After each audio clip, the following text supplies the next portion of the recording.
80 years ago, on the 15th of August 1945, the Empire of Japan finally surrendered after 3.5 years of the most appalling warfare against the Allies. Harry S. Truman, 4 months after taking oath as president, leads his country finally to victory and peace. I have received this afternoon a message from the Japanese government in reply to the message forwarded to that government by the Secretary of State on August 11th. I deem this reply a full acceptance of the Potsdam Declaration, which specifies the unconditional surrender of Japan. In the reply, there is no qualification. Arrangements are now being made for the formal signing of the surrender terms at the earliest possible moment. But not all Japanese soldiers gave up the fight. As all across the Pacific, Japanese soldiers, some in small groups under the command of officers, others alone, either never heard of Japan's surrender, or if they did, believed it to be a trick of the Western Allies and refused to surrender. Astonishingly, these men went into hiding, eking out a desperate existence in jungle hideouts and caves, and in some cases they continued to fight against U.S. occupation forces and later against the armies and police forces of post-war nations. The last surrender of Japanese troops occurred not in 1945, but 29 years later in 1974. Here are 4 of the most notorious examples. In June 1944, Saipan, occupied by the Japanese, was invaded by the United States Marine Corps. The Japanese were gradually pushed into its interior, and relief being impossible, and with supplies almost exhausted, the commander of the Japanese forces ordered a final banzai charge.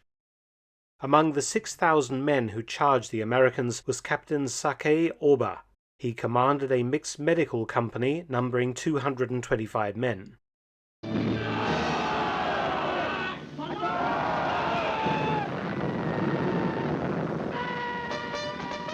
It was the largest banzai charge of World War II, and 4,300 Japanese were killed.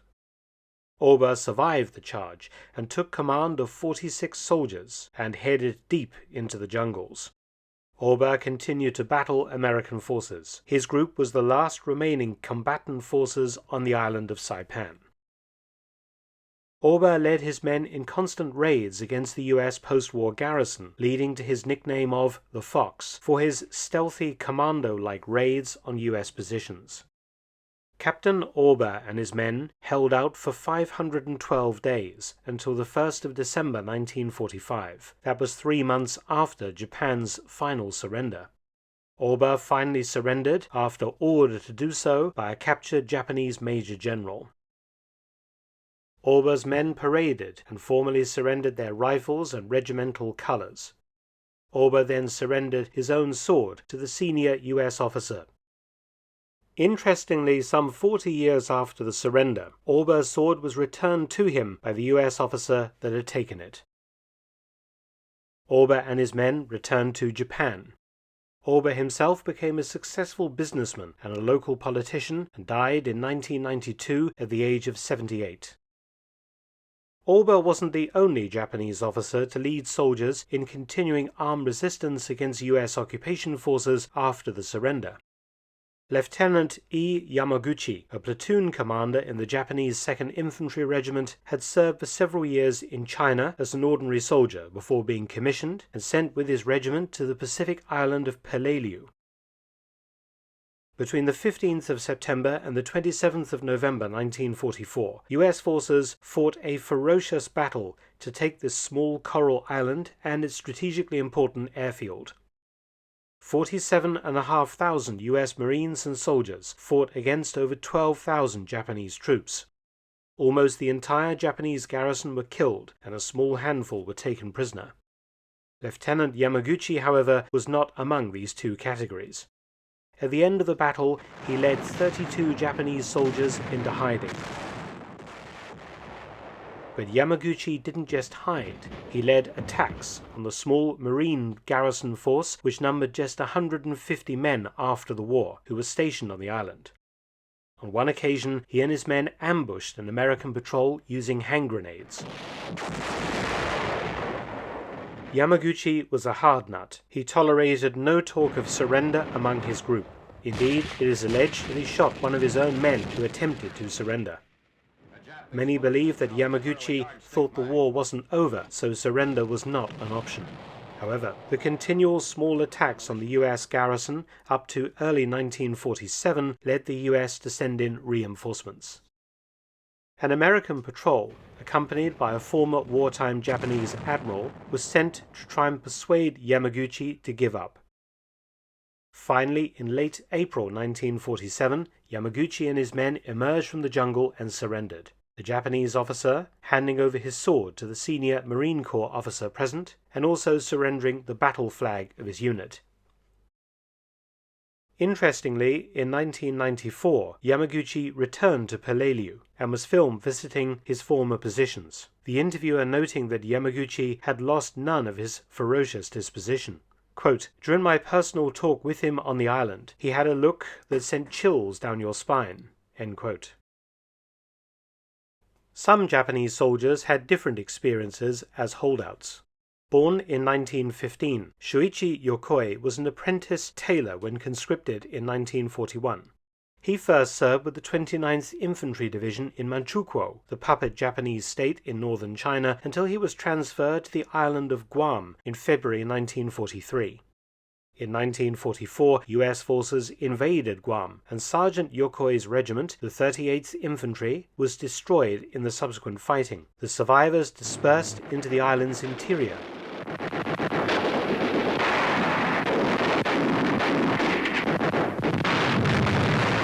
And Yokoi initially hid out with 9 other Japanese soldiers.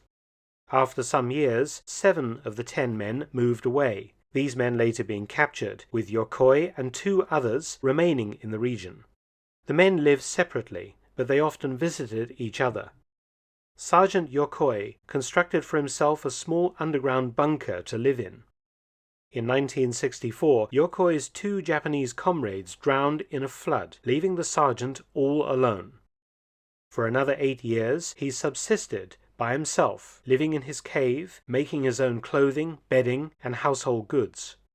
When his wartime uniform wore out, Yokoi, using his pre-war tailoring skills, constructed another for himself, using tree bark and other materials.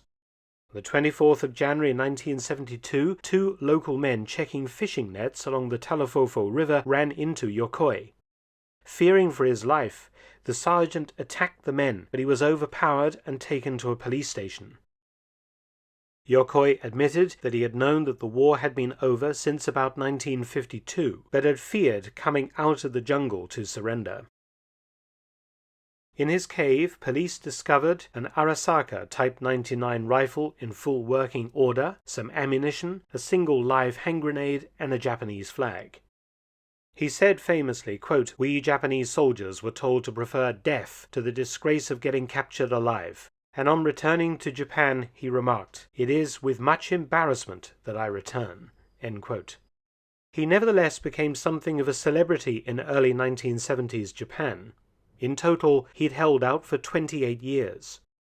Sergeant Shoichi Yokoi died in 1997, at the age of 82. But perhaps the most notorious example is the officer who held out for the longest of all. Born in 1922 to an ancient samurai family, Hiroo Onoda's father was killed in action in China in 1943. At 18, Onoda enlisted in the army. Trained as an intelligence officer, on the 26th of December 1944, Second Lieutenant Onoda arrived on the Philippine island of Lubang. His job was to do everything possible to hinder an American attack, including destroying the local airstrip and the harbor pier. His orders were explicit: do not surrender and do not take your own life if the island falls. On the 28th of February 1945, U.S. forces indeed landed and quickly captured Lubang. True to his orders, Onoda took his remaining 3 men into the hills, planning a guerrilla campaign. His companions were Private Akatsu, Private First Class Kozuka, and Corporal Shimada. Onoda's small unit moved around the jungle and cave systems on the island, never camping for too long in the same place. In October 1945, Onoda's men found a leaflet telling them that Japan had surrendered. Onoda believed it was an enemy ruse. Later, another leaflet was found, which read, quote, "The war ended on August 15th. Come down from the mountains." End quote. All subsequently discovered leaflets were ignored on Onoda's order. Onoda's guerrilla campaign included raiding local Filipino villages for food and supplies, burning their rice stocks, and occasionally killing and injuring locals. They were actively hunted by both the Philippines police and army and by the U.S. Army. In September 1949, Private Akatsu, disillusioned by Onoda's strict leadership, left the group and for 6 months survived alone in the jungle, later surrendering to Filipino forces. In a shootout with local fishermen in June 1953, Corporal Shimada was wounded in the leg. The 2 other Japanese nursed him back to health in their forest hideout. On the 7th of May 1954, Shimada was shot and killed by police who were searching for Japanese holdouts. This pattern of raiding and shootouts dragged on for a further 18 years until on the 9th of October 1972, local police shot and killed Private First Class Kozuka. Lieutenant Onoda was now alone but determined to continue with his mission. The issue was eventually resolved by an enterprising young Japanese by the name of Norio Suzuki, who had set off on a world trip seeking Lieutenant Onoda, the Wild Panda, and the Abominable Snowman in that order. It took Suzuki just 4 days to establish contact with Onoda. He did this by camping in the area where Onoda was known to operate and playing wartime Japanese songs on a tape recorder. Onoda said that he was waiting for orders from a superior officer, and he would refuse to surrender until such orders arrived. Suzuki returned to Japan with photographs of himself and Onoda as proof of their encounter. The Japanese government located Onoda's former commanding officer, Major Taniguchi, and together with officials, the major traveled to Lubang and presented Onoda with a written order relieving him of his duties, and he therefore surrendered. He turned over his sword, 2 functioning Arasaka rifles, 500 rounds of ammunition, and several hand grenades. Lieutenant Onoda had held out in the jungles of Lubang for an incredible 29 years. He died in Japan on the 16th of January 2014 at the age of 91. At this point, I must add a footnote to the story of Japanese holdouts. After the surrender of Lieutenant Onoda in March 1974, 1 more Japanese soldier was found alive and in hiding. Although this man, named Teruo Nakamura, was in Japanese uniform, he wasn't actually Japanese. Instead, he was an Amis Aborigine from the Japanese colony of Formosa, now Taiwan. The Japanese conscripted local indigenous men into a unit called the Takasago Volunteers. The Japanese used these men because they believed they would be useful to special forces operations due to the indigenous people's skills in the jungles of Taiwan. Under attached Japanese officers, such units were used as frontline troops, and Nakamura, real name Atun Palalin, born in 1919, ended up on the Indonesian island of Morotai. When the Allies recaptured the Dutch East Indies, Nakamura was one of many Japanese and Formosan troops who hid out in the island's mountainous jungle-covered interior. In 1956, Private Nakamura moved away from other stragglers and eventually built a small wooden hut for himself to live in and fenced off a field around it to grow vegetables. He was found completely by chance in mid-1974 by an Indonesian Air Force plane which spotted Nakamura's hut. Indonesian soldiers eventually arrived at his camp and he was arrested on the 18th of December 1974, 30 years after he had arrived on Morotai. He still had a functioning Arasaka rifle and 5 rounds of ammunition. Nakamura asked to be repatriated to Taiwan and not Japan. He received his back pay from the Japanese military and a small gift to help him settle, but received a difficult reception in Taiwan, seen by many as a traitor who had served the hated Japanese. Eventually, following an outcry in Japan, Nakamura received a substantial payment from the government and from public donations. He died just 5 years after repatriation in June 1979 at the age of 59. And finally, there is one more that we knew existed but was never found.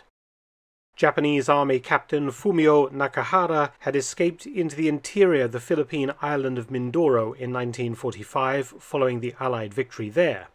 Reports of his continued existence went on for decades, and in 1980 a Japanese search team that included a former colleague of Nakahara's searched Mindoro for him. They never found the captain, but they did discover a hut that he had built and some of his equipment, leading them to believe that he had been alive recently. His body was never found, but the fact that in 1980 credible evidence existed of a Japanese holdout 35 years after VJ Day was in itself amazing. Of course, I have not been able to cover all the stories of Japanese holdouts since 1945. They are numerous.